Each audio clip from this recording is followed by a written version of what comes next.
et voir qu'est-ce qu'un stablecoin et à quoi ça sert. Donc, un stablecoin, c'est une crypto-monnaie qui est censée garder une valeur égale à un actif du monde réel. Pour faire très simple, les stablecoins sont souvent adossés à des monnaies fiat, type euro, dollar, franc suisse, dollar australien, dollar canadien, etc. Il existe aussi, à ma connaissance, des stablecoins qui sont adossés à l'or.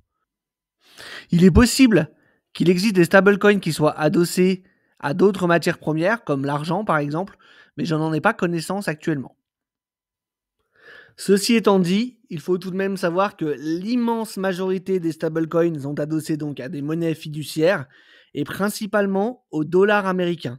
On le verra un petit peu plus loin dans cette vidéo, mais vraiment, je pense que plus de 90% des stablecoins qui existent sont adossés au dollar américain.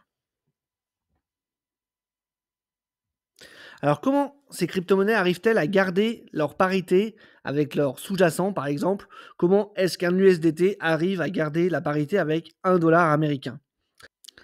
En fait, ces crypto-monnaies arrivent à garder leur parité car elles sont soutenues par des réserves d'actifs réels. Donc on va voir un petit peu plus loin dans cette vidéo que, en fonction du type de stablecoin qui est utilisé, ils ne fonctionnent pas tous pareil. Mais en gros, dites-vous que par exemple, un stablecoin adossé à un dollar américain, dans la majorité des cas, il garde cette valeur parce que l'entreprise qui émet le stablecoin adossé au dollar américain est censée avoir le dollar américain en question dans ses coffres.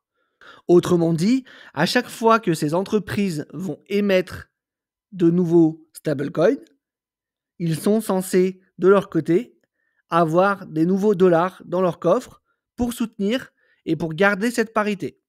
On verra un petit peu plus loin en détail comment ça fonctionne exactement quand on verra les différents types de stablecoins qui existent.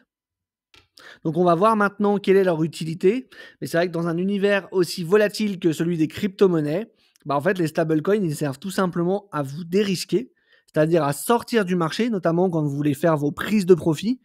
Si par exemple vous détenez du Bitcoin ou de l'Ethereum et qu'on rentre en bear market et qu'il y a une chute de valeur de 80-90%, eh bien si avant cette chute, vous aviez vendu vos Bitcoins et vos Ethereum contre des stablecoins, vous n'avez pas subi la chute et vous avez donc sauvegardé vos profits et vous pouvez les garder de côté, les stocker sur votre ledger ou sur votre n'importe quel cold wallet en attendant que les prix vous paraissent intéressants pour à nouveau re-rentrer sur le marché. Donc en fait, les stablecoins vous permettent réellement de sortir du marché et d'éviter la volatilité, qu'elle soit du coup à la hausse comme à la baisse, même si c'est bien souvent la volatilité à la baisse qu'on va vouloir éviter.